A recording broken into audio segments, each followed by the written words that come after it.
Hello and welcome to episode 5. Every time I make a new episode, I'm surprised that I've made it this far, but here we are. So, in this one, it was actually suggested to me going back to my childhood. So, it's kind of like we're going into the origin story now of how I came to be. I mean, not like how I came to be as in my parents, like, we're not going through that, but what my early years were like. Um, so there's a time before I can actually remember, and it was my uncle actually sent me a home video of me, and it wasn't just of me; it was of his kids. So I have two cousins called Laura and Gemma, and they were having a birthday party, and I think I was around 3 years old at the time. So this is way before I can even remember any of this stuff. Because it's like 36 years ago now. So I'm not definitely not retaining that information. There's been too much overlay on top of it, too many experiences, But I watched the video and I'd never seen it before, and I remember everyone was playing around the table, and having a good time, and they had like balloons and they had party hats, and everyone was playing, and my mum brought me in and she was carrying me, and I remember like I didn't want to get down, and she tried to put me down. I was like, no, like pick me back up. And I was like, you could tell like I was extremely shy. So I would like, if an adult spoke to me, I remember I think it was my auntie Angie tried to speak to me, and she said, "Oh, are you doing okay?" And I just buried my head in my mum's shoulder. So it was even at that age, I was incredibly shy. And I remember eventually she did put me down, but rather than go to play with the kids at the table, which is what all the other kids were doing, I went into the corner of the room on my own and just started playing with the balloons, like because I didn't want to socialize. Um, and I was watching this video and I was just fascinated by it. And I was like, oh, that was me at a really young age. Like that was I didn't realize I was like that. And, my mum did tell me I was super shy. One thing she did tell me, actually, to go back to the very beginning, is when I was a baby, she said I was the best baby in the world. And she said, I'm not saying that just to sort of like blow smoke up your ass, basically. I'll try and get you to like me.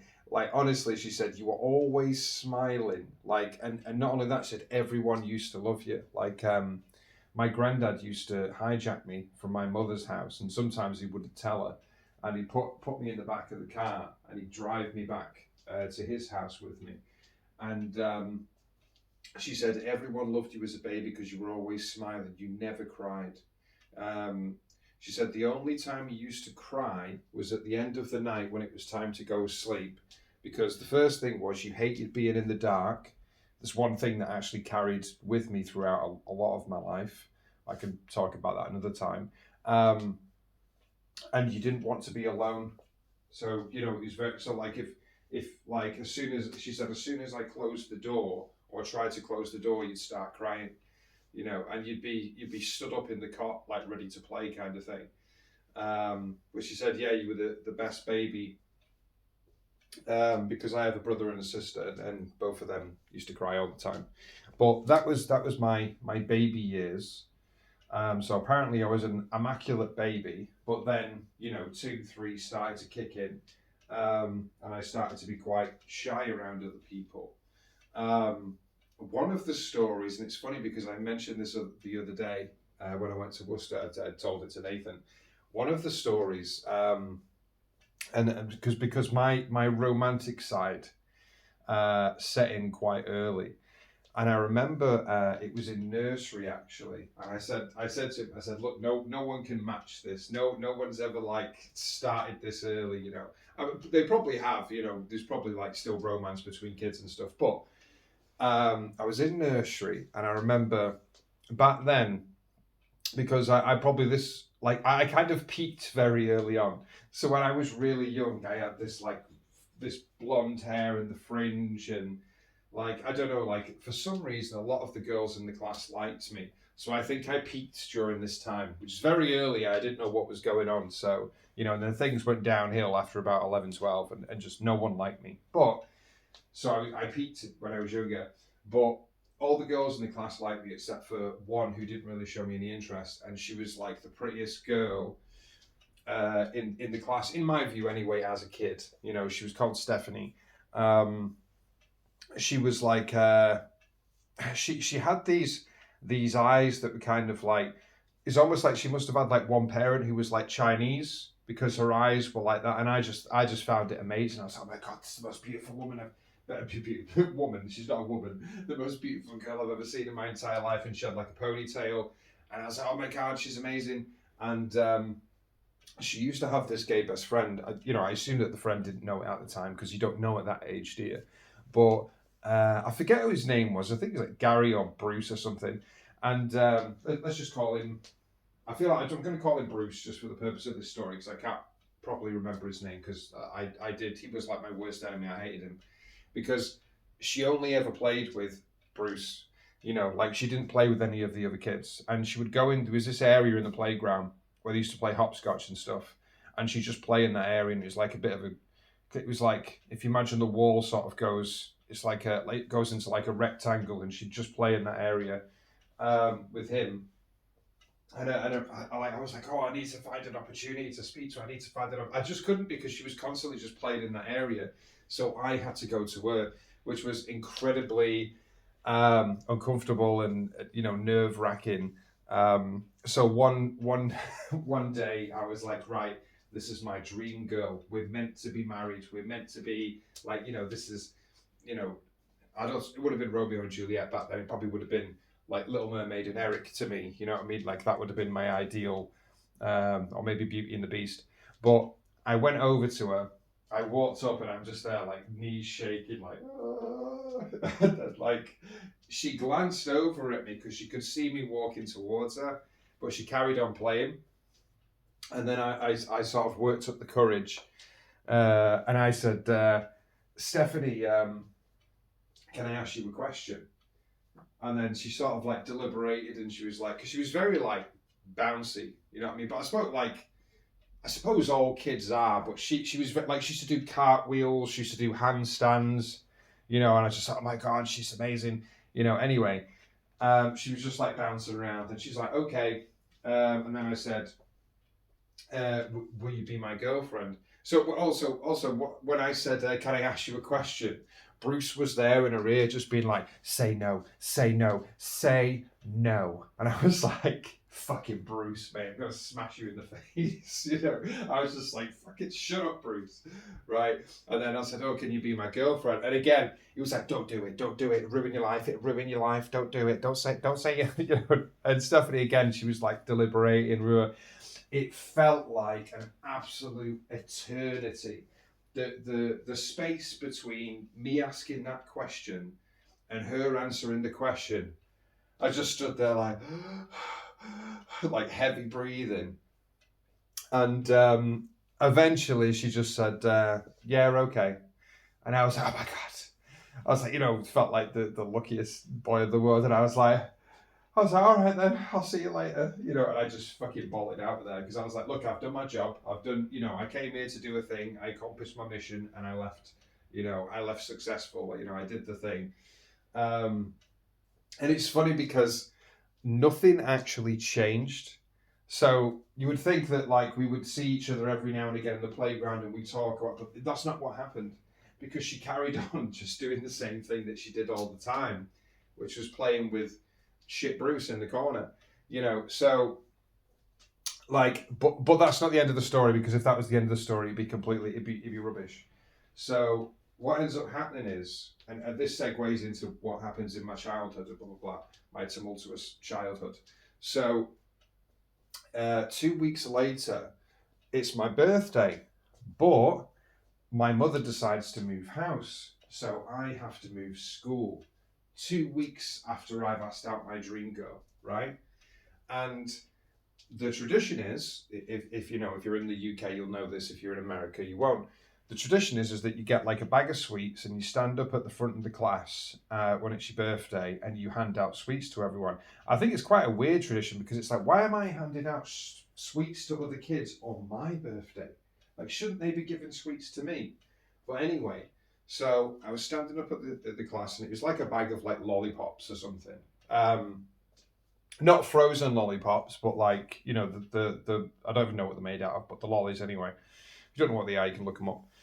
So I was handing them out, and like everyone lined up, so they all lined up to get one. And it was the end of the day, so it's always after the day is finished, just before, it's like a few minutes before the end, so that everyone gets a lollipop and then they leave, you know, to go and meet the parents and go home. So I was handing out lollipops, and everyone was coming up to me, and I was fucking miserable, right? At this point, I was just like, life is shit. I will never feel happiness again. Well, for 90 seconds at a time. I'll never feel joy. I'll always be depressed. I was kind of right, to be honest. I was depressed for a long period of my life. But I was like, it just doesn't, everything is downhill from here. I will never recover from this in my entire life. This is my Disney movie, and it's been absolutely ruined because I'm having to change school on my birthday. Like, to leave the love of my life. Can you imagine a worse thing for a kid? And I'm like 5 years old, you know what I mean? So like, this is incredibly traumatic for me, or it would have been actually, if it hadn't gone the way it went. So what happened was, it was bittersweet. So what happened was, everyone was queuing up, blah blah blah. Stephanie, I didn't realize, had gone to the very back of the line, and I didn't know this because I was just like, in the back of my head, I was thinking, yeah, just give her a lolly. I was just, here you go, lolly, lolly, lolly. Here you go. You don't deserve it. Here comes Bruce. You can have a lolly, but you're a dickhead. Off you go. You know, and he went.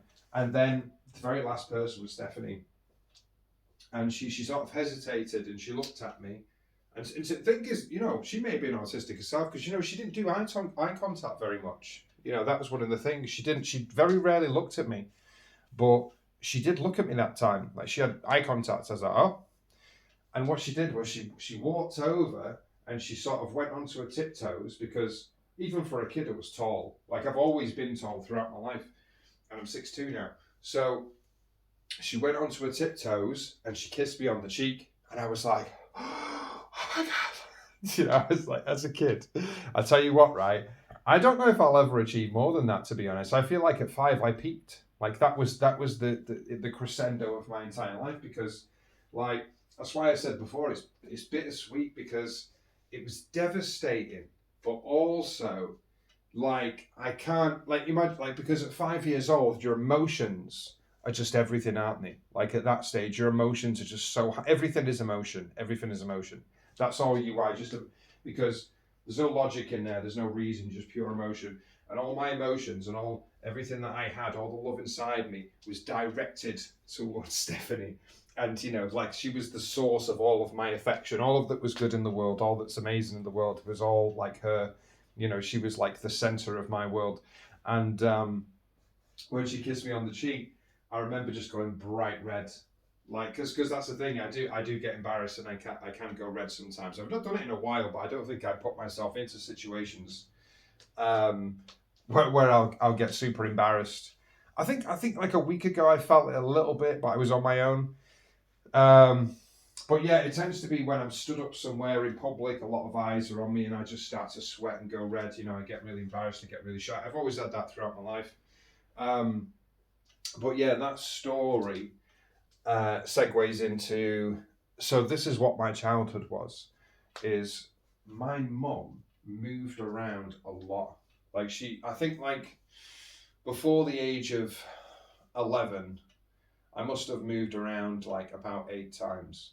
You know, I probably, like, I don't remember all of the schools that I was in, because, like, there was so many different ones, you know. And the thing is, I was a shy kid anyway, and I kind of developed this fear of standing up in front of the class, because what happens when you're the new kid is, they make you stand up in front of the class, and they introduce you to everyone. You know, so they say, hi everyone, this is the new kid, his name is Wayne.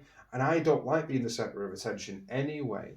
But having to do that, I sort of developed a complex where I was like, you know, I hate this. I fucking hate it. Like, I don't want to be stood up in front of the class. Like, and that developed later in life into a fear of standing up in public and being seen by big groups of people and having the attention on me. But, like, the thing is like, when you come in at the start of a school year, it's different, You don't really have to do that. But because she didn't like schedule her moving her house like with the school year, so I would come in like halfway through the school year. So I was the only new kid. No one knew who I was. Um, Everyone's already formed all the friendship groups. So it became incredibly difficult to make any friends. And like in some schools, I was lucky and I would make maybe one friend. Usually it was the weird, geeky kid. Um, I got along very well with minorities, always have done, because they, like a lot of the time, they get like, especially like when I was growing up anyway, there weren't many minorities in the school. It's predominantly white, so the minorities got pushed to the outskirts of society. I was already getting pushed to the outskirts through being the new kid and fucking having autism on top of that. So I used to get on with the minority kids because like they're just people, but they just look different. So obviously they get pushed out, don't they? Um, and the thing is like I developed this way of coping because, like, through most of these schools, I was bullied. One of the schools, which is a really rough school, Old Moat, I had to actually be pulled out of there because every day I remember it right. All I remember is like fucking war. That's all I remember every single day. You got break time was 15 minutes. You spent the entire 15 minutes of the break running. That's what you had to do. As soon as you went out, the bullies were waiting for you, so you had to run, and you didn't stop running. I probably got pretty fit during that time as well, but like it's not for good reasons. And then dinner time, which was an hour, was fucking hell because like you had to hide, you had to find places to hide, you had to hide. You constantly it was just evasion. Like we there was this little Chinese kid. And it was funny actually because he did martial arts and stuff. He could do roundhouse kicks and that. But when you're talking about the age difference was massive, you know what I mean? Like I was like 7 or 8 years old, and some of the kids that were chasing us around were a lot bigger than us, were a lot older than us. So it doesn't matter how many roundhouse kicks you can do. Like if you've got like 3, 4, 5 huge kids chasing you, you're not going to win that fight. So we every day we were literally running for our lives. But we used to use our imagination as well. So we used to like make it like war games kind of thing, and we used to sort of have fun with it. Um, so it wasn't all bad, like even though I'm getting chased every day, I did have fun. At least I had someone, at least I had someone with me in that school. But eventually they had to pull me out because it was getting too bad. And I was coming home with like bruises on me and stuff like that and like a split lip at one point. And so yeah, my mum eventually had to pull me out because she went to the school and complained about the bullying, but they just essentially denied it and just said no, like it doesn't happen here. We don't have bullies. Denial is denial is a frustrating thing. But yeah, I got pulled out of that school. I was only there for 6 months actually, 6 months worth of war. So that was my tour basically. And I went to a few different schools, but honestly, the details of those schools are quite hazy. The school that I remember the most is the one I stayed at for the longest in terms of primary school, which is from up to the age of 11. There was one called St. Cuthbert's, and I stayed there. I came in halfway through year 4, which was difficult, but but I stayed there until the end of year 6, so I was there for like 2.5 years. I was actually able to make friends in that group, which was John, Ricky, and James. And I'm pretty sure they themselves were neurodivergent as well. And this is the funny thing, you see, it's like when you get diagnosed, you start looking back at all your life flashes, and you kind of like, oh, so my friends here were and these were neurodivergent. Like all the people that I've ever got along with, who I've ever been close to, have been neurodivergent. But I just didn't realize it at the time, and we didn't have the label at the time so I wouldn't have recognized it anyway. We were just called weird, or the odd group, or whatever it may be. We were just or losers, I suppose. But we didn't care because like we just love what we love. We love games. We love talking about wrestling. Superheroes. And I just like I thought it was the best thing in the world. So even though I did get bullied a lot in primary school, and I used to get called a lot of different names. I still remember some of them. My head was a source of animosity because I think because I was tall, for whatever reason, I think my head was too big for my body at one point.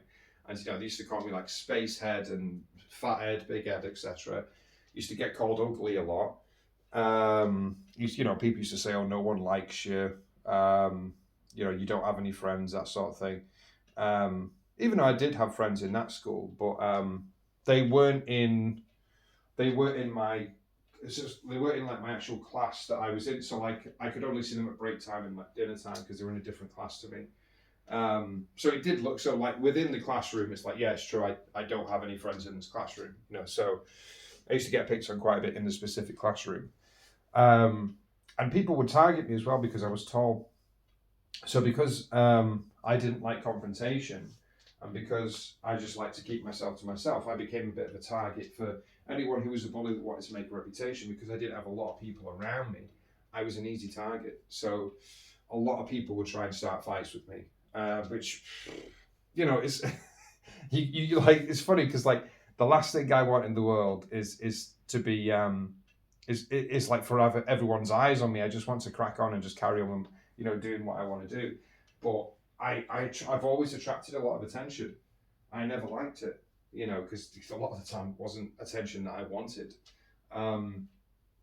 So yeah, like there was a few different like incidents and fights and things. I'll try and pick a couple out for you. So I remember there's this kid called Billy, and he always used to bully me, like and we had a good little story going actually. A lot of the time, it's just one-way traffic of him just calling me a dick and blah blah blah. And he came over to me once when I was in the playground, and he grabbed me around the neck, and I could tell he was going for a headlock. And there's a few times when I'll just react because most of the time I'll be very passive. I won't process what's happening right away, and I'll just kind of like, go along with whatever. But in this moment, I was like, no. So I don't know. I remember like this thought went through my head, and I thought, right. So he's got his arm around me, and we're sort of locked in together. And I thought to myself, right, let's see which one of us goes down first. So what I did was, I put my leg behind his leg, and I pulled us both back. And I knew at the time we'd both hit the concrete, both of us. And what ended up happening is we both smashed our heads off the back of the concrete. But my logic was at the time, my reasoning was, let's see who's stronger. Let's see who survives this. Like one of us is going to end up severely damaged. It's going to be you or it's going to be me. Let's just roll the dice. So I pulled him back, and it was at a high velocity as well. So it was like bang, I'm fucking like a load of kids too. And I'm like, whoa. And both smashed our head off the ground. I got back up and he stayed on the floor. And then he sort of rolled over and he was holding his head. And his head was like bleeding. And he just looked at me dazed. Like he just couldn't believe what I'd just done. But I was like, well, what am I supposed to do? Just let you get me in a headlock and start like punching me? It's like, well, I've got to defend myself. He just didn't think I was going to take us both down. He was like, I think you're fucking nuts, mate. But yeah, so after that, he left me alone for a little bit. There was another instance, and this is a thing, I only fight back and defend myself if I'm really being like hammered, so it takes me a lot because I can take quite a bit and I could always take a bit as a kid. So I have to get to the point of where I snap. It has to be a lot for me to snap. But there was another instance. I was talking to a friend of mine, Ricky, and we were just talking about like comics or something. And I was just chatting to him. And then he used to get bullied a lot as well. I think all my mates did, to be honest. And then this guy, Joseph, comes over. And he's fucking Joseph. He's such a weedy character. So he would be like us. But what he does is he doesn't do it anymore, obviously. I hope he doesn't. But what he did, he sucked up to the popular kids. So he was able to hang around with them as like a hanger-oner. But he didn't really get on with them. And they all took the piss out of him. But it was like controlled bullying. So he was kind of safe. He didn't get the worst of the bullying like we did. Because he hung around the popular kids. But like, in order to like prove himself, he would try to bully other kids. but he was a weedy little kid, and he was a weird looking kid as well. And the thing is, I was like, look, just you do you and I'll do me. You know what I mean? Like, don't come over to me and start like trying to talk shit. But what he did was he made these. This is his first mistake. He didn't come over and try and say anything to me, because if he'd have said anything to me, I would have just took it, because I don't care about me. You know what I mean? Like, I'm like, well, you can say whatever you want to me. But what he did was he came over to me and he targeted Ricky and he started kicking him. And he was just like, Ricky, you're a dick, you're a fucking piece of shit. And the way he was doing it, I just turned and I was like, what the fuck are you doing? And then again, it was that voice in my head, and I just went, no. So I grabbed him by the back of his shirt and I turned around, like he's like a shot put, and I just threw him. Like, I just threw him away. I was like, you can fuck right off. And I threw him, and it was like time stood still, because everyone in this playground, all of a sudden, they just turned around. They saw him flying through the air like Superman, and then he hit the ground and he rolled over, but he must have rolled about 20 times. Like, it was comical and surreal at the same time, you know. And everyone just watched him, like they just watched him roll along the ground. So they were, and like with open mouths, you know, they were all like, you know. And it was funny because the teacher comes over to me, and this has happened to me a lot in my life, right? When I defend myself and I'm the problem. So she came over to me, and the thing is, she was shocked. All the teachers watched it as well, so they were shocked. And, you know, they didn't know how to punish me. So they just said, go to the wall. So back then, what you would do is, if you were punished during dinner time and it wasn't severe, you would stand with your face against the wall and you just stand there to the end of dinner. But the funny thing was, there was only 5 minutes left of dinner. So I stood, you know, like I was facing the wall. And the thing is, it was funny because like I didn't get any other punishment besides that, because they didn't know what to do. No one had ever thrown another kid across the playground, and everyone just watched him float. So they had no idea what to do to me. So I stood on the wall for 5 minutes, and then that was it. And then the bell went, and then I went back inside. And, you know, it was funny actually, because there was this kid, Casey Van Dyke. He was a really smart kid, like super intelligent for his age. And he had like a ridiculous IQ. And he always aced everything, like to the point where it was unusual if he didn't get 100%. He was like really advanced for his age, but he was really creative as well. Like he loved to play around. And what he'd do is he came over to me one day with a pretend microphone and he started interviewing me, you know. And I was with this guy, Joss, at the time, and he was a bit of a problem child, but he wasn't like specifically a bully, but he'd lose his temper sometimes and he'd, you know, fight people essentially. But he wasn't like, he didn't target people. So he didn't purposely go after kids, you know, he didn't go after the weak ones. He just lost his he obviously had anger issues, right? And I was stood near him and Casey walks over with the microphone. And he says, he's like, oh, you know, what happened the other day? Oh my God, it was amazing. You know, it was on the local news, you know, and he put his microphone in my face. And he said, how did it feel to throw another kid across the playground? And I was like, I don't know. I just wanted him gone. You know, he was annoying my friend. And he's like, yeah, okay, yeah, that sounds really reasonable. So, Joss, tell me, you're a big guy.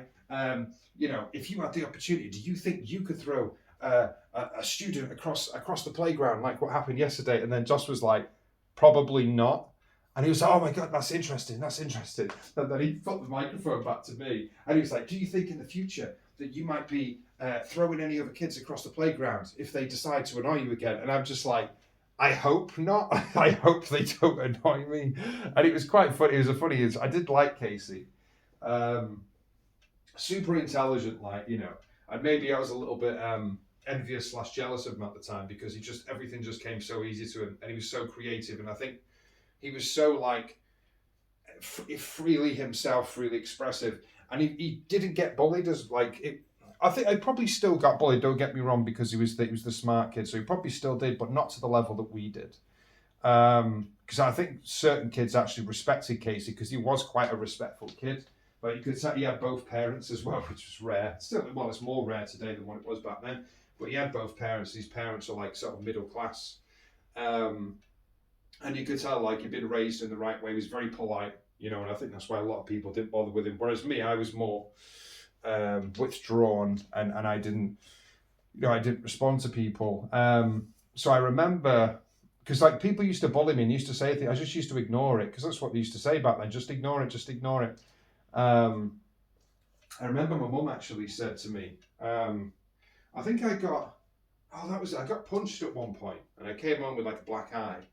And my mum was angry at me for being punched, you know. I don't know why. So she said to me, she said, why didn't you punch her back? And I said, I didn't want to. And she got really angry and she's like, no, you've got to fucking defend yourself. You've got to defend yourself. Like if someone punches you, you punch them back harder and then they won't punch you again. And then I just said, I don't want to do that. And then she was like, why? Why don't you want to do that? And I was like, well, why are they punching me?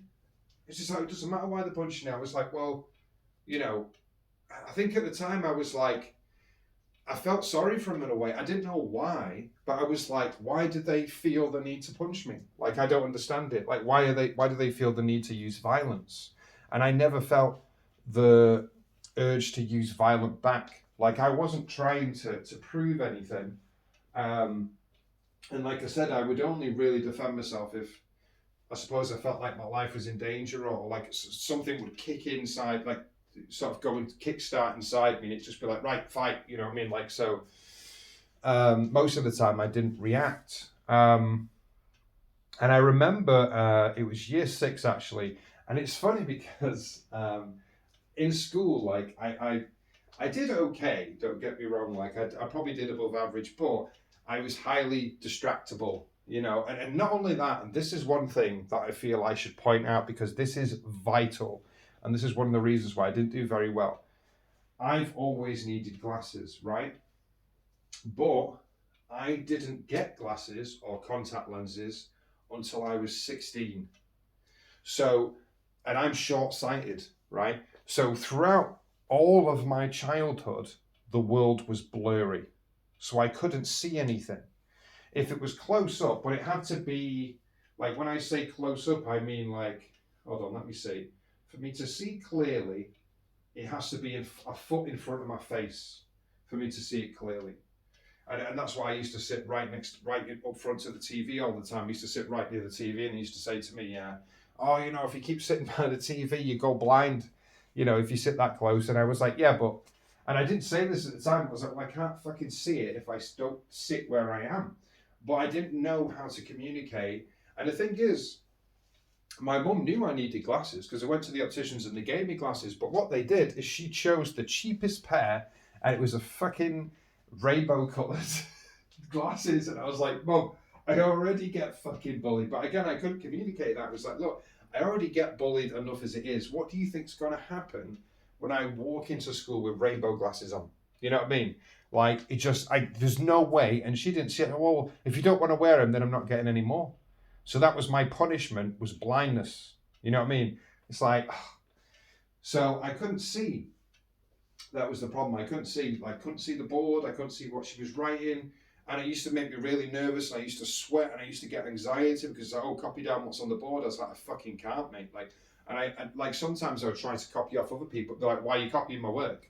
And I'm like, it's not like you've got answers, it's stuff off the board. But still, people didn't want me to copy off them, you know, and it started, you know, it got awkward, like, you know, so I used to just panic and fucking sweat. And the thing is, because I couldn't see, I didn't do the work half the time. And then I was seen as lazy because it's like, oh, you just don't want to copy off the board. And I'm like, but because I couldn't respond, you know, I say couldn't, I suppose I could have, but like I just felt that my voice was kind of cut off from all the fucking bullying over the years. And when they shout at me, I just didn't say anything. So I didn't explain the fact that I can't see the board, you know. So I remember there was this guy, James. And it's funny, you know, because the people that have bullied me, I've never disliked them. You know what I mean? Like, I'm not, like, as people, as kids, as personalities, I've never disliked them. So like the kids that bully me, they dislike me for whatever reason, but I never disliked them, you know.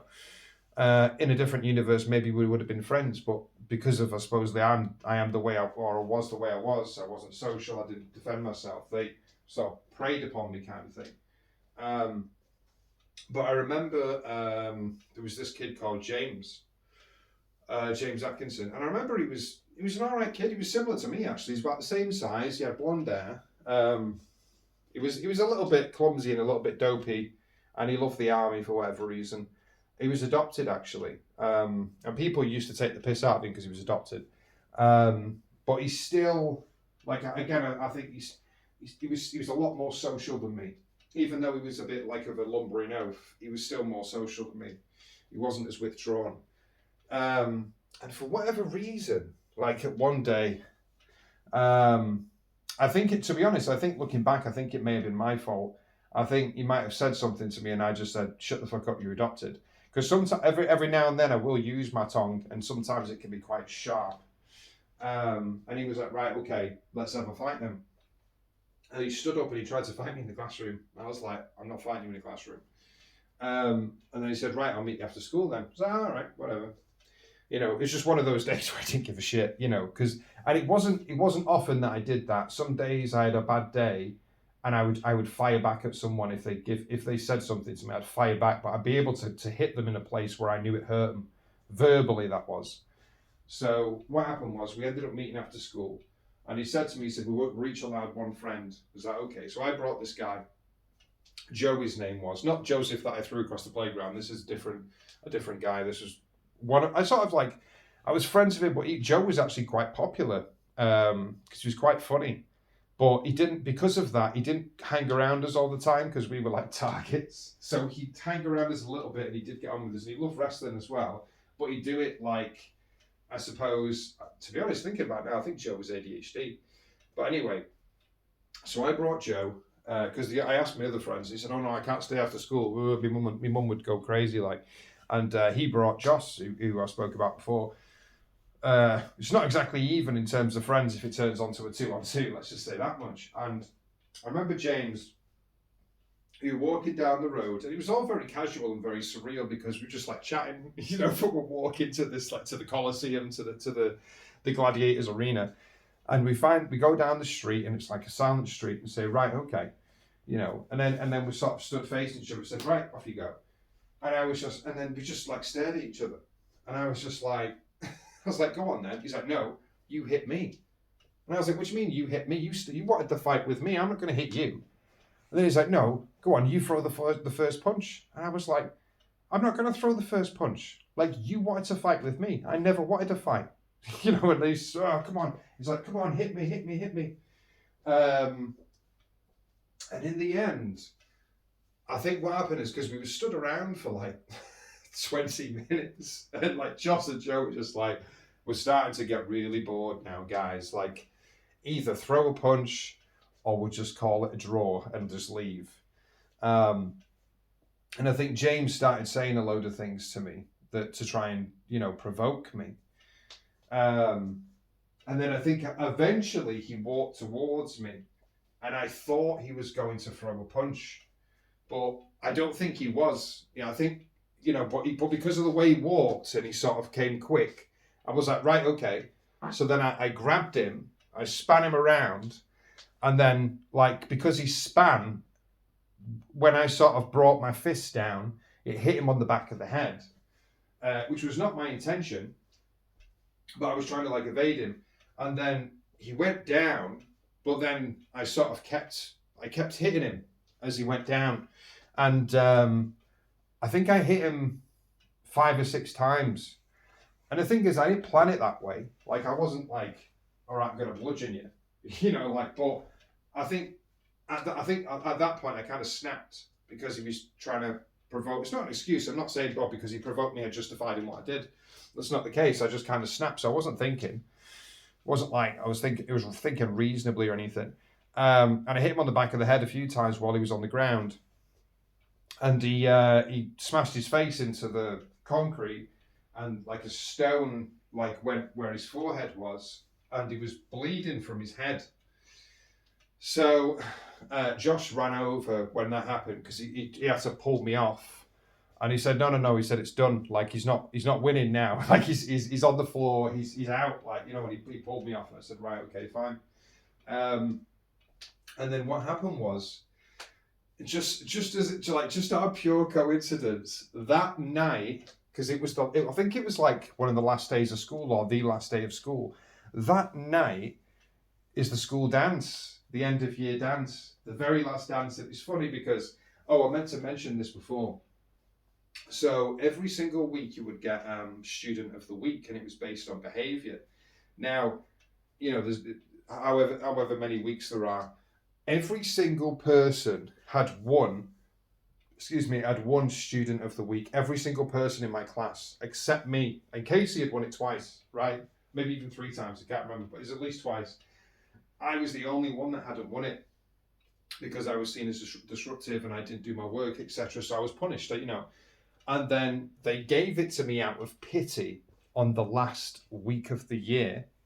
Then, when James came into the dance and his head was bleeding, they asked him why, and he pointed to me. And I was like, son of a bitch. So what they did was, and this is funny because I was the only student ever to be awarded the student of the week at the last day and have it taken away in the same day. The only one ever. It's funny that, isn't it? Maybe it's happened to someone since, maybe not, I don't know. Or maybe they don't do it anymore. But they banned me from the dance. And the thing is, I'd already dressed up sort of for it, and my friends were there, and they told me that I can't come in. And I tried to explain the situation to them. And I said, look, I didn't want to fight. And obviously he fell onto the ground. I think I did it a bit diplomatic and said, it's a stone that busted his head open, not me. And in the end, I snuck in, and the teachers just kind of let it go because they would have had to forcibly remove me. And I just said, look, no, I don't deserve to be banned. So, and I've dressed up. I'm not getting picked up until this time. I have to stay. And they were just like, all right then. So I was the rebel at the school dance who'd had a fight, got the student of the week taken off them. And the thing is, right, I didn't ask for this. I did not ask for any of that. I did not ask to be targeted. I did not ask for the attention. I did not want the fight. I've never wanted to fight people, but that's just the way that it's gone. And it was never my thing. I was always kind of a pacifist. I never liked violence. I never liked, advocating murder and, it's just never my aggression, anger. It's just never my thing. It's like, why do you need to be angry? Just speak calmly. What's the issue? I'm still like that now. And it's funny because I honestly believe that I don't and this is the thing. It's based on experience, right? And I've been through this is something that I only sort of I spoke about it with Andy. I think it was the end of last year, and I said to him, I said, I don't think people change that much. I don't think people can change their entire character. I think there's a certain amount of your character that you have when you're younger. Like with Andy, he can get angry, angry Andy. He can get angry, and I asked him about his childhood when he was a kid, and he was an angry kid. Like his dad was really strict and didn't really, didn't really show his love or anything like that. And his mother had bipolar, so she was all over the place.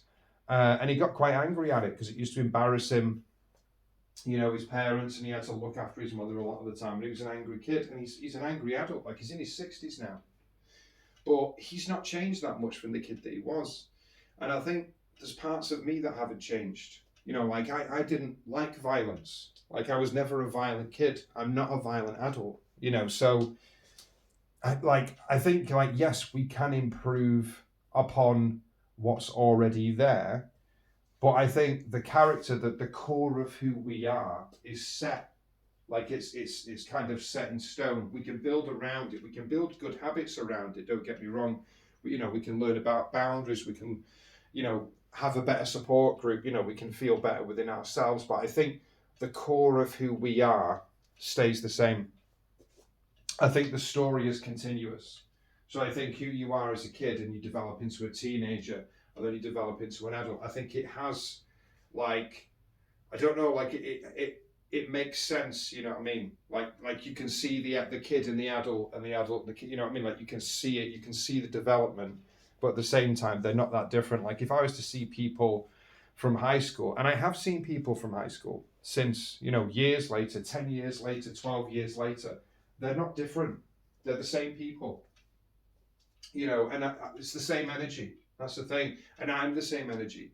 There was a guy called Gareth actually, and I met up with him. I think it was when was it? It was about 2018.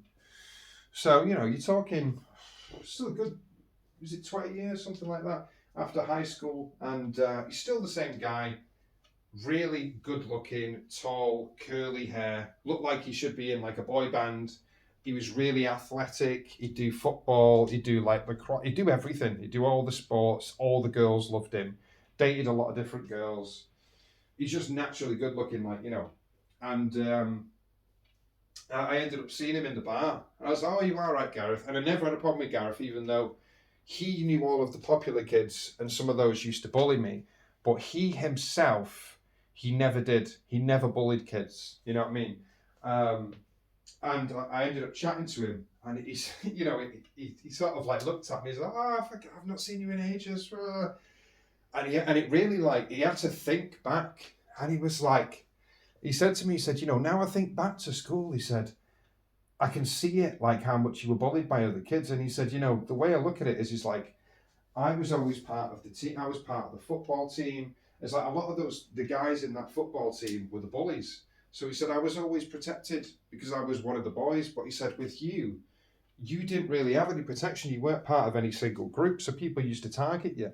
And then he said to me on the night, he said, you know, I kind of wish I'd done more.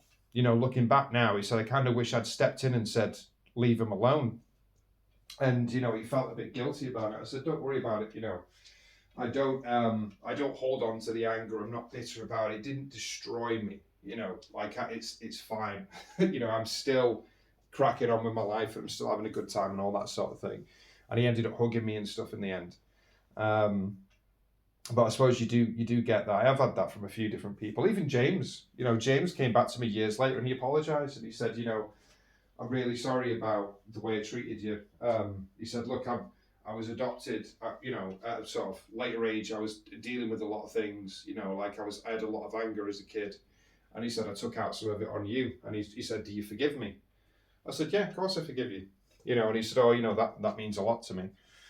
Because, you know, for me, it's like, I'm not saying as a kid I wasn't annoyed with being kicked out the dance and having me student of the week taken off me. But at the same time, and like I said, I never disliked him.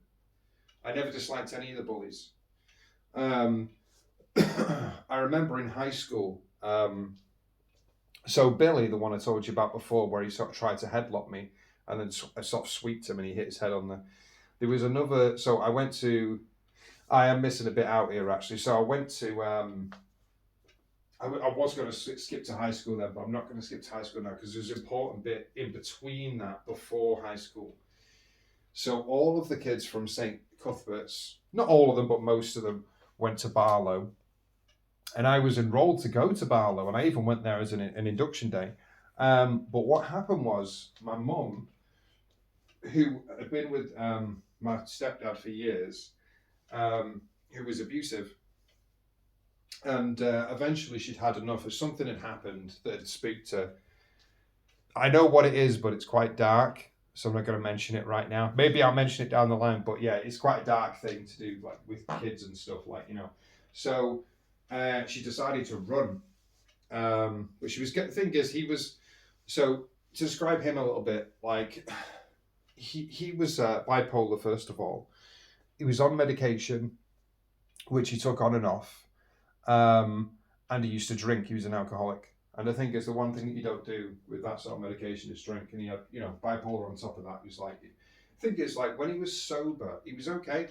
That's the thing, like in the daytime. And I think that's what, you know, you talk about, oh, he's an evil person. Now, if I wrote a list of the things that he'd done, you know, not just to me, but to other people, and some of the stuff is dark. You know, like he was stalking like a 16-year-old. He got imprisoned for raping his sister, his adopted sister, by the way, not his biological sister. He used to beat women. If I wrote a list of this guy, you would say he's the fucking devil, right? He's not a great human being at all. But, like I said, in the daytime, when he wasn't under the influence of alcohol, when he was on his meds, he was actually quite a nice guy. And he used to look after kids as well, like, obviously he had the dark side of that, but he was very good. Because I spoke to someone recently called Dave. I call him Machete Dave because some kids attacked him with machetes in the park. But that's neither here or there. And he actually grew up, he was a few years older than me. He was about 16. When I was like 10, 11, he was 16. So he's a bit older than me. And he said, I met him in a garden party recently. And he's like, oh my God, I can't believe it's you, and blah, blah, blah. And he said to me, I'm conflicted with him because he said, on the one hand, I used to absolutely idolize him. I used to love him, because he was just like, and he used to play around with us and do games with us, and he used to like wrestle us and stuff, and and he used to spend a lot of time with the kids, especially the boys, and he was kind of like a role model, not a great one, because the dark stuff that happened, it wasn't, but a lot of it did happen out of the eyes of us kids. During the daytime, like I said, he was all right. And he said, I'm conflicted because I know the stuff that he did. I know why he went to prison, for the sister rape thing. I know what he did to your mum. I know what he did to other women. He stalked my sister when she was underage. He's like, there's like two sides to him. There's all of this, and then and he said, I'm very conflicted when I think about it because, he said, growing up, there was no one else really. So I was like, my mum was a single parent. He was kind of like a father figure to me. And he said he never did anything to me personally. And I said, no, I understand that. I understand he didn't do anything to you. And he never hit me. It was all towards my mum. The only thing he did with me was he was strict sometimes, so he was very controlling and he could be very strict, but he didn't do anything to me personally. The other stuff that happened to me was my older cousin, but that's the thing with him. Like I said, there was two sides to him. So my mum, she fled basically. So and this is the thing, she had no plan. This is pure flight or flight. Yeah. So she just reacted. She was like, she got a few bags, put her stuff in it, got on a train. She got us, left my dog behind, Max. And you know how much Max meant to me. I was pissed. So like we got on the train, and we went on. It was an 8-hour journey because we went, because she described it to me afterwards, and she said, I wanted to get as far away as possible. So this is pure, she's just running, right? She wanted to get as far away as possible. So she went down to Cornwall, to Penzance, which is as far down the country as the furthest point that you can go without jumping in the water. So we went on a train, 8 hours, or 8.5 hours, I think it was. And then we got off at the train station. She had no idea of where she was going. There's no plan to this, And she had 3 kids with her. Me, my brother, and my sister. My brother at the time, he's 5 years younger than me. So if I was 11, he would have been 6. And then Hannah's 3 years younger than him, sorry. So she would have been 3. So she speaks to the one of the workers at the train station, explains the situation, and then the worker, he gives a number to a women's refuge. So we end up in this women's refuge, completely just imagine this out of the blue. And bear in mind, this was the day before I was due to start school, high school. I had the uniform and everything. You know what I mean? Like I was ready to start high school, and my friends were going there, and all of a sudden I'm swept up out of my house, what I know, where my family is, where my granddad is, everything. I just, off we go to Cornwall, like just some random place I've never heard of, I've never been to. And it's not, I don't even like beaches, so that's what it was. It was like a beach town. I ended up in Cornwall, ended up in this women's refuge with like 3 other single mothers who were also like fleeing the husbands or the boyfriends, domestic abuse or whatever the issue was. They were in hiding, basically. Because the thing is, with the refuge, you used to check in under a fake name so people couldn't find you. So the husband could find you, so no one could find you. It was funny, actually. Do you know the name that my mother chose? And she didn't even register this at the time. Like, she didn't, like, she called herself Sarah Connor. And, you know, it was years later. And I was in my 30s, obviously I'm in my 30s now, but it was like a few years ago, 4 or 5 years ago. And I said, you know that name you called yourself when you're in the refuge, Sarah Connor? And she used it for years as well. She said, yeah. And I said, you know that's from Terminator? And she was like, oh, I thought I knew it from somewhere. And I was like, you fucking named yourself. Your alias was after the Sarah Connor from Terminator. And she just didn't, like, she just, like, the name was the first name that popped into her head. So she used the name. And she called herself that for years. And she did a lot of, what do you call it, like credit card fraud and stuff under the fake name and stuff because she could. But, yeah, we're in the refuge for 6 months. And the refuge, you know, was I actually loved the refuge because, like, you lived with other kids, you know what I mean? So, like, there was Craig. He was a single child. He was wrapped in cotton wool. He was from Liverpool. I think he was he the same age? I think he was about a year younger. Yeah, I think he was a year younger than me. There was Keely. She was a year younger. And Kelly, the two girls. Then there was the other family, which was Jenny, Laura, and there was another one. Oh, the younger sister. So there was three sisters. Oh no, there's an older one. Kate. That's it. Kate, Jenny, and Laura. Kate was the oldest. She had red hair. Jenny was the middle one with blonde hair, and Laura was the younger one with red hair. It's quite funny actually seeing the three of them. Is weird. But when I say Kate had red hair, she had dyed red hair. So her hair was originally brown. So you had one brown hair, one blonde hair, one red haired kid, which is unusual. And I don't know if they had different dads, you know. As a kid, I never really contemplated that. But thinking back, maybe they did. But I didn't see that at the time. The thing is, the refuge was this massive house. And it was like about 3 stories or 4 stories.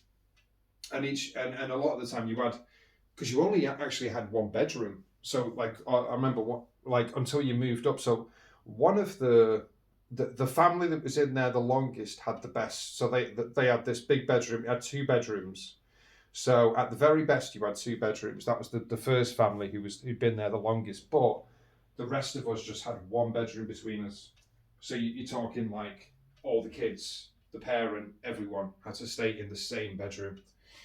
You know, I didn't think about that back then, you know, but I thought, fuck, that is pretty cramped, isn't it? But, you know, back then, it just didn't even register. Just didn't register with me. I was just, fuck it, just play games, like, you know.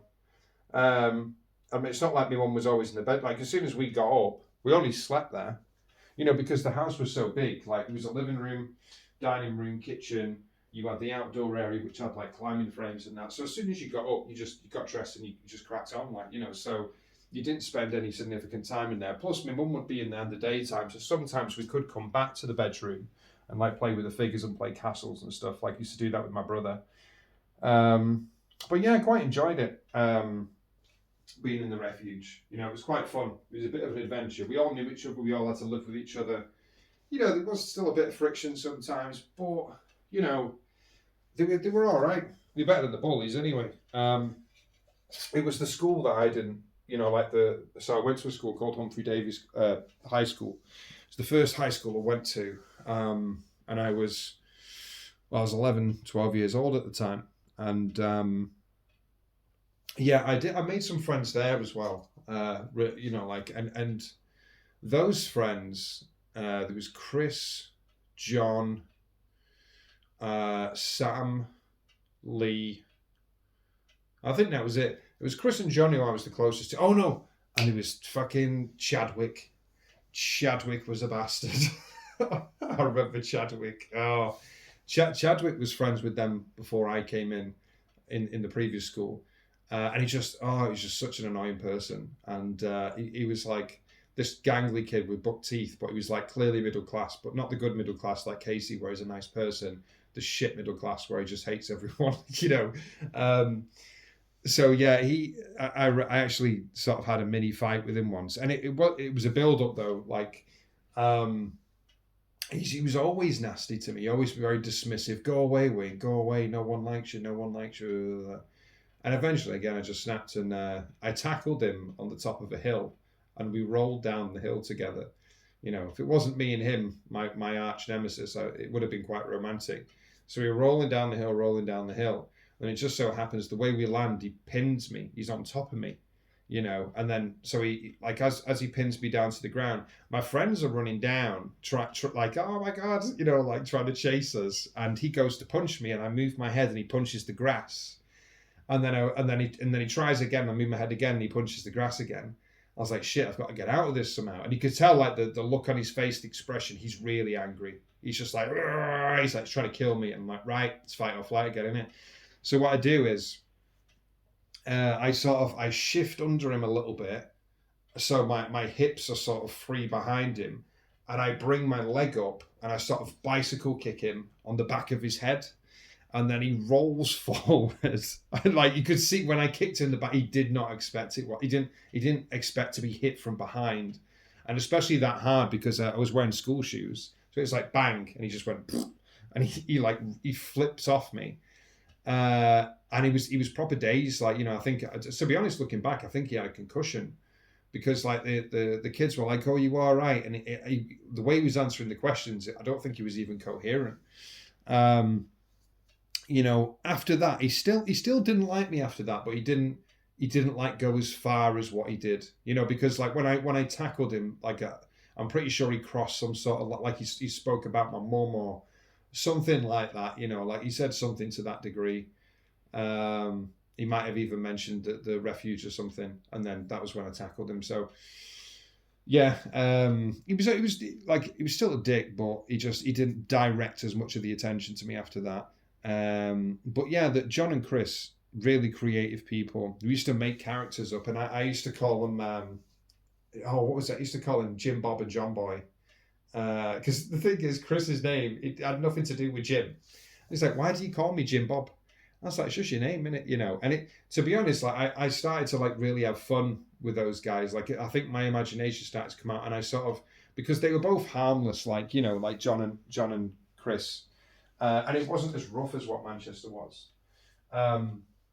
They were like super intelligent, both of them, like both in the top sets for everything, which I wasn't. So I wasn't in the same classes. I was in the same registration class in the morning, and then I would see them again in break time and dinner time. But like I said, their imagination was amazing. We used to create scenarios and different games and stuff, and you know, I really had fun with those guys.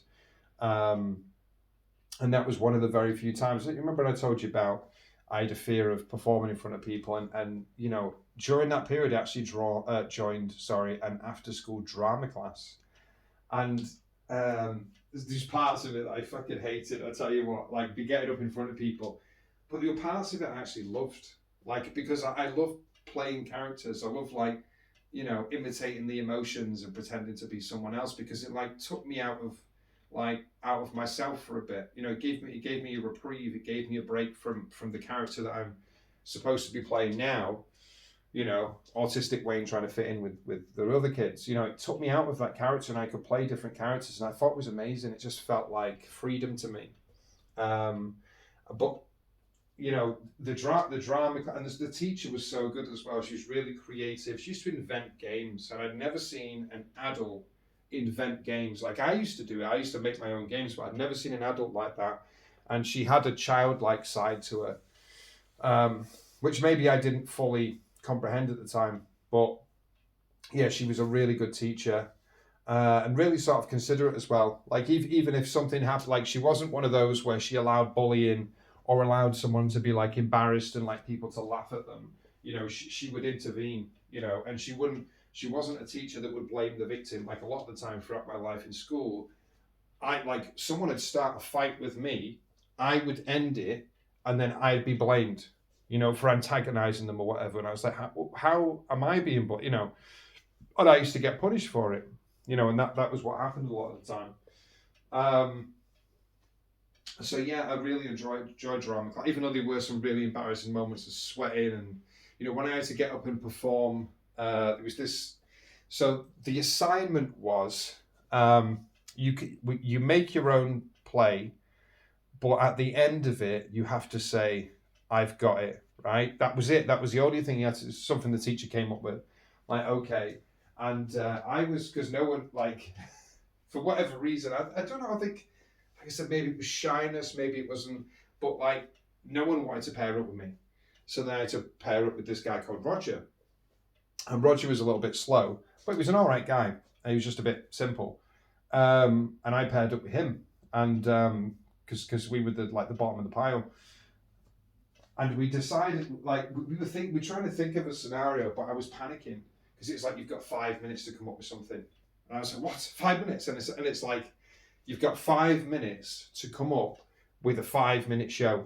And I was like, oh, fuck, shit. You know, like, I was sweating, like, what do we do, Roger? And he's like, I don't know. What do you think we should do? I was like, I don't know, Roger. What do we do? He's like, what do you think we should do? I was like, I don't know. So we're just there panicking. It was just escalated. And then at the end of it, she blows like, she's like, blows the whistle. Right, you all ready? Like, let's gather around. We're going to start. And I said, what do we do? And we didn't decide. So we're watching other people. Then we get up, right? And we still don't know what we're going to do. And then, like, in a panic state, I just say, should we just try and get a mouse? So we just try and chase a mouse. And then at the end of it, say, I've got it. It come up very, very simple concept, right? I was like, yeah, let's do that. So then we do it, and like, so I end up running around, and you know, the thing in drama class, the improv, you end up like, you like lifting things up, and then you like open, like, because you use your hands, don't you, to sort of like show what you're doing, and you know, like, again, I love that part of it, where it's just like, you know, like, say if you're pouring a kettle, and you pour the kettle, and you move the thing and the tea, and it like, and sometimes you do the noise, like, you know, that kind of thing. I did love that part of it. I thought it was amazing. But we were doing that and running around the house, and like sometimes I'd smash my leg on an imaginary object and then fall forward, you know, like stuff like that. So it became like very like physical comedy, and everyone was laughing. And I kept trying to end the play. This made it hilarious, but I was trying to end the play to get off the stage as quickly as possible because I didn't like everyone's eyes being on me.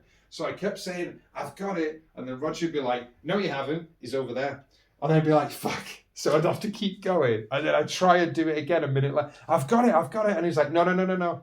He's over there. He's just gone down your shorts. I'm like, oh, you know, and I'd have to, and I tried to end it about 6 or 7 times, and Roger kept, and I just kept getting more and more annoyed. I was side-eyeing him like, Roger, let me end this goddamn play. You know, and I keep going. And then everyone's laughing and they keep laughing. And then I think eventually I end up doing like a big crescendo where I kind of like flipped over. And then as I came down, I pounced onto the mouse, and then it sort of ran up me, and I did like the t-shirt thing. And then it went into the air, and then I grabbed it and jumped up and grabbed it. And then Roger was like, you've got it. Fine. You know, like he says like, you've got it. And I was like, I've got it. And then that was it. Then we agreed in the end. And everyone just clapped. But I tell you what, like, the thing is, even though it was well received, I was sweating throughout the entire thing. I was anxious. I was in panic because like there was 2 of us up on the stage, and I don't think it bothered Roger at all, but it did bother me. And I think there was about 20 people watching us, and the teacher as well. I was like, oh. And you know, the funny thing is, I remember the teacher said to me, it was after everyone had left, and she said, can you stay behind? And I remember she said to me, she said, I think you should take this up. Like, I think you can do this. Like, but at the time, she said to me, I'll do a second class on a Thursday, because I think it was Tuesday we used to do the class. It was for an hour. She said, I'll do another class on the Thursday for advanced, advanced people who are more advanced. And I said, I think you'd really benefit from it. And I just like thought about all of the horrible moments that I didn't want. I was like, no, I can't do that. I can't. So, are you sure? Like, I think, you could really improve, and I think you've got a talent for it. Like, I think you've got a talent for making people laugh and creating things. And I was like, no, I can't do it. And I was just terrified. And I think she was a bit disappointed at the time. But it was like, I did it originally because Sam did it. Like, Sam was really interested in acting. He was one of my friends, but not like the super close friend like John or Chris. I used to see Sam every now and again, but he was quite creative as well, and he was also quite shy a little bit, but like at the same time, he still had, he wasn't as shy as what I was. He was more like, he had low self-esteem because of his weight, but he wasn't like super shy, just low self-esteem. But I joined the class because he wanted someone to join the class with him, and he asked me. So I said, okay. I didn't originally, it wasn't my idea. But the drama class, honestly, the drama class still stands out in my memory. It's the only time I've ever done it. And it was one of the reasons why recently I looked into doing improv, and I was like, you know what, should I go back and do this? Should I go back? I'm nearly 40 now. Because I don't know, it was like, I feel like it's unfinished business, you know what I mean? And someone told me I'd be really good at it. He said, I think you'd be really good at improv, like, 'cause you do it anyway. And I was like, oh, and it scared the life out of me. And I looked into it, and like, unfortunately, there wasn't really any classes in Manchester at the time. They said, oh, we don't start classes till September. And I was like, okay. So I thought, right, well, I might look at it again in September, because we're just getting into August now. This was a couple of months ago. And it's still in my head as to something that is like, I feel like at some point in my life, I need to go back to this. Like, I need to go back to the drama class. I need to go back to the improv, because there's been times when I've daydreamed and been like, I'd love to stand up in front of people and be confident and just talk and just make people laugh, or do improv comedy and do that sort of thing. Just, I'd love to do something like that. But at the same time, I'm absolutely fucking terrified. So, and it's a block that I've had because of the difference, changing different schools and standing up in front of people. Like, I have this performance anxiety, and it's massive. Like, it's been reinforced throughout most of my childhood, etc. And it's a big block for me. But the thing is like, I understand what it is to step through fear. Like, I understand that, those blocks are there for a reason. A lot of the time it's happened in childhood. And if I just let it, I'll always regret it if I just, let the fear essentially win. I have to face the fear at some point. And I have faced several different fears. I've got the fear of the sea. I faced that at times, not fully, but I've tried to face it. I've gone cold water swimming, even though I can't swim, but I went in there like up to my neck, and the freezing cold water, which I absolutely hate and everything. Like, I was terrified, and I still went in there and I did it because I pushed myself, and I did it a few times. Fear of heights. I actually jumped off a platform. One of those big platforms, like 15 feet high, and it has like a big cushion that you jump onto. And I was absolutely terrified. I did it at Camp Wildfire. And like when you see it from the ground, you think, I could do that. And then you get to the top, and you're like fucking hyperventilating, and you're looking over the edge, and you're like, fuck me, I feel like if I jump now, I just I don't know how it'll happen, but I'll go through the cushion and just hit the ground. Or like, I don't know, it's the space, it's the empty space. It's like jumping in, because what you had to do, you had to stand on the platform, you had to put your right leg out and then jump off your left leg and land on your back.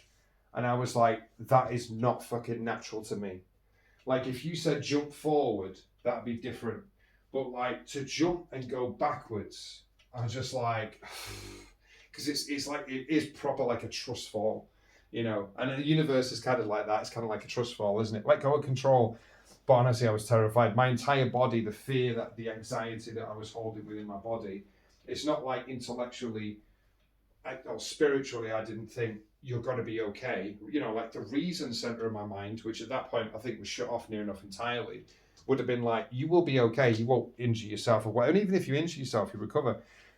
But my body is like, all of that, like those negative experiences, because I had a few different experiences related to height and stuff, related to being in high places, got stuck up trees a few times, and fell off a few things. And I don't know originally where the fear of heights came from. I think honestly I've always had it. I think I was born with it.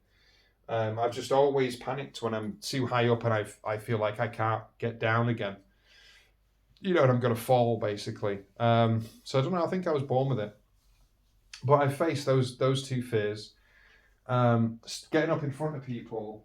And I have had to do it here and there for example, in college when I had to do presentations, I had to get up and I had to present my presentation on PowerPoint and be like, this is my presentation. But the thing is, in that, the focus isn't on me, it's on the presentation. So I'm not the focus, I'm just standing by narrating, which is a lot easier than standing in front of people and being like, look at me. You know, that's a different ball game. So yeah, I think I think I'll actually, because I know for a fact I'm not going to get through all my childhood here. So what I might do is I might split it into two, because I've ended it there with Cornwall, and that was the age of 12. And it does get more dramatic after this as well, because yeah, I don't want to say why, but it does get more dramatic just after that. So I've done up to primary school, and just the first year of high school, and then it's what follows that. So I might do, like I said, I might do it in two parts. So this is part one, and then I'll do part two of my childhood, basically. I mean, there's a lot of it. That's the thing, is like I can't possibly squeeze in everything, but I feel like the best way to do it is to go through the highlights of the years, and you know, like the cliff notes, and like this is what happened. I moved house a lot, I did this, you know. In the second half, again, the cliff notes, and then throughout the other episodes, I may revert back to something that happened, you know, like, and just like sort of let the stories come out as they naturally come out, because I can't possibly go through my entire childhood, but I can outline it and sort of throw a few stories in there, which I think is what I'm going to try and do, and what I've done with this one. So I hope you've enjoyed listening to this episode 5, and I am trying to update it every day, which I have done so far. You know, I tried to upload it to different platforms today. Oh my god, like what a pain in the ass that is, trying to upload it to all the different platforms. Eventually I uploaded it to like 2, and I was like, you know, I give up. I did it like, it took me like 2 hours. It's just so much like messing around, and so yeah, I'll come back to that, because that's just work. Like, I enjoyed the making of the episodes, but like the finicky stuff after it, and you know, it's like, it's just a bit of a pain. But obviously you've got to do it, haven't you? So, and I'm also going to make an effort to improve the audio quality if I can. And I've also added transcripts onto it as well, so that people can potentially read along if they don't understand what I'm saying, or like, as some people actually just prefer, like, as I like subtitles, because you can't always hear every single word that's being said, can you? So I do like to have subtitles in a lot of things, especially if the volume's low. So that's one thing I put on now. I put transcripts on, so you can listen, you can see the transcript. But yeah, I'll leave it there. As always, I appreciate you listening to the episode, and to my stories, my life stories, my childhood. Like I said, I'll continue this in the next episode, and hopefully, you know, you're still finding it interesting, and you're still, you know, being engaged with what I'm talking about, and you know, potentially maybe some of this stuff resonates if you've got, you know, if you're neurodivergent, or you know, HSP as they call it outside of Europe. But it's weird, actually. I think HSP is a different thing, because I think Andy calls himself HSP, because he says, "Oh, I'm not autistic or ADHD. I'm HSP." You know, and I was like, "Okay, right," you know, because. But I honestly, I couldn't, like, I know that it means highly sensitive person, but I don't know the ins and outs of how different that is. But I'd just say, across all the neurodivergent spectrum, whatever you class yourself as, you know, you're essentially different from the majority of society, which is, I suppose, what I class myself as, being different. And I suppose that was one of the joys of growing up being different from everyone else, was, you know, a lot of attention was focused on me that I didn't necessarily want. But like I said, good and bad, you know, it was grey. There were some good moments in there. I had some really good moments with my friends. And like, yes, I was bullied, but, you know, with life, sometimes you've got, that's the thing, you take the good with the bad, you take the hits, don't you, you know. And to be honest, I was always an optimist. You know, I always focused on the good. You know, I didn't, what would you call it? I didn't linger, or I didn't focus, or I didn't sort of I didn't ruminate over all the worst parts of my childhood. You know, like I didn't hold on to it like, oh, well, this happened to me. No, I was never that sort of person. And I'm not that sort of person now. I didn't moan about all the horrible things that happened to me. Like I speak about them now as stories, but the stuff that I loved parts of my childhood, you know. Like I got to go outside and play and you know, like I knew loads of different kids on the estate. I'll speak about that next time actually as well. I forgot about that. I used to live on a big estate with loads of kids. Didn't last very long. It lasted about a year. But when I had Max, when I first found Max in the alleyway, yeah, that was honestly I loved it. And I did still get bullied a little bit. Kids were mean, but some of the games we used to play, absolutely amazing. 30 kids, 40 kids, all playing big, massive games, British Bulldog or a big game of hide and seek. You know, or like football sometimes, or we'd have the bike. You know, we play on the bikes, or we play hockey, street hockey. I had some really good times as a kid. You know, some really good stories in there. But yeah, I'll leave it there, and I'll do a part 2 next time anyway. I hope the audio's been okay. You've been able to understand me okay, and yeah, I'll speak to you on the next one.